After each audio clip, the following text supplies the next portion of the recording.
A quick check. How many of us understand what financial inclusion is, so that I don't have to... all right, so not many people, but still I'll not get into the detail.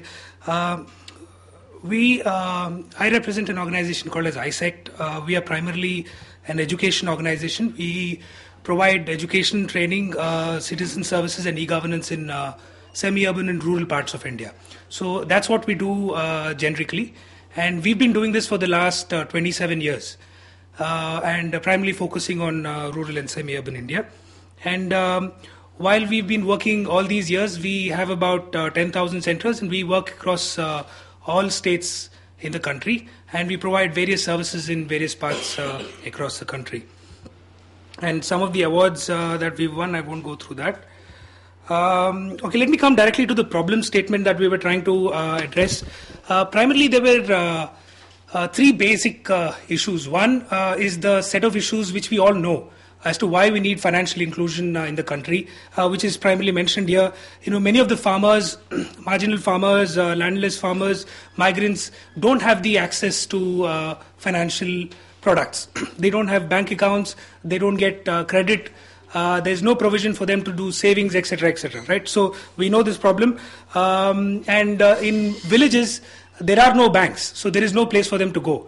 And even if banks want to set up set up there, it's not financially viable for a bank to set up a center in a village.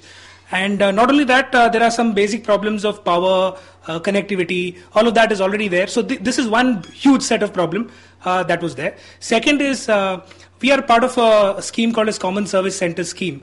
We have about 5,000 centers across the country. These are centers in villages providing services to villagers. Now we have realized that to make these centers sustainable, we need to give them as many services as possible, right? So we used to give them a lot of B2C service, for example, mobile top-up, etc.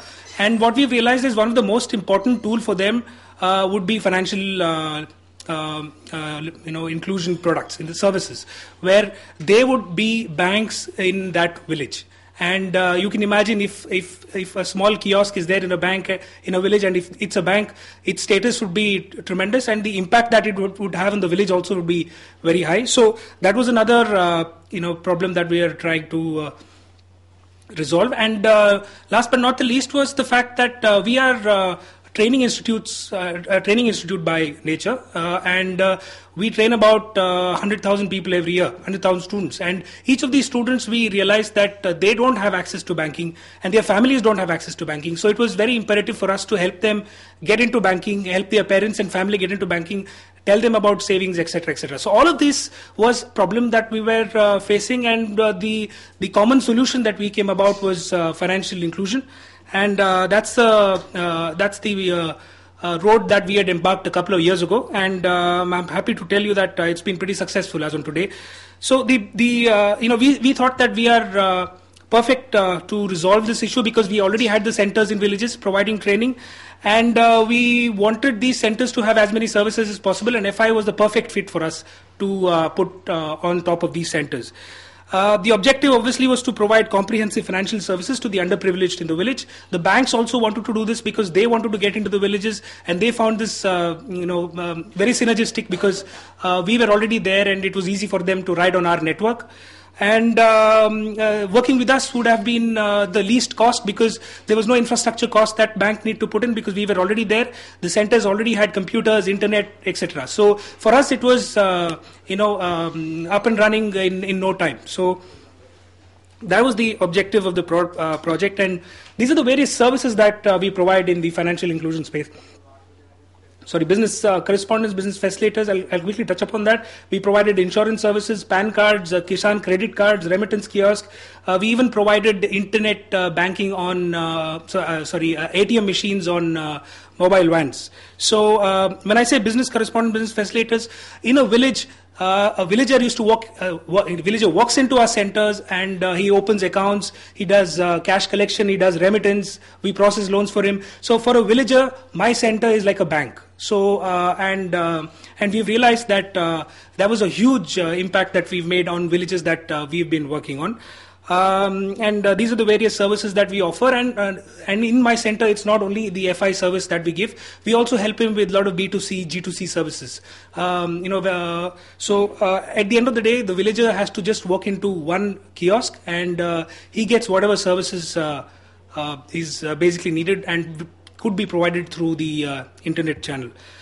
Some of the technical specification of the kiosk, I don't want to go through this, but all I wanted to tell you is that this is no rocket science. It was the base minimum technology that any person can have, a hardware, a basic hardware, a basic browser.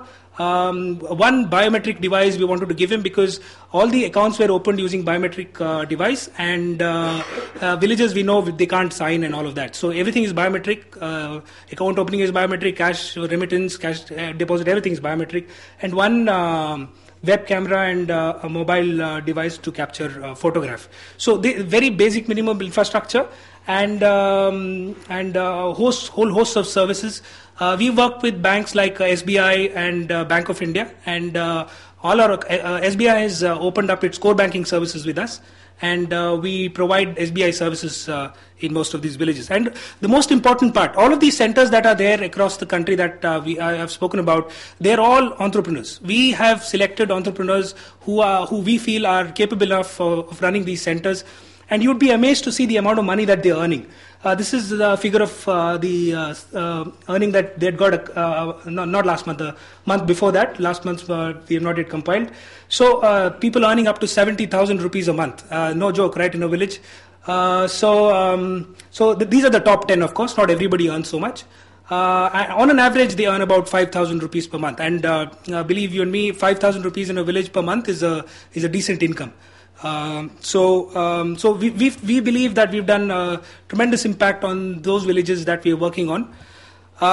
So the big question is, fine, we've started working. What's the sustainability and scalability of this model?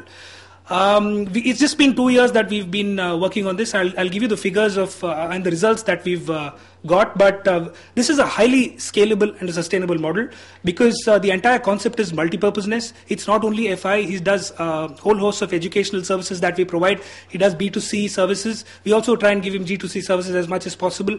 So he earns money. And as long as he's earning money, he's there.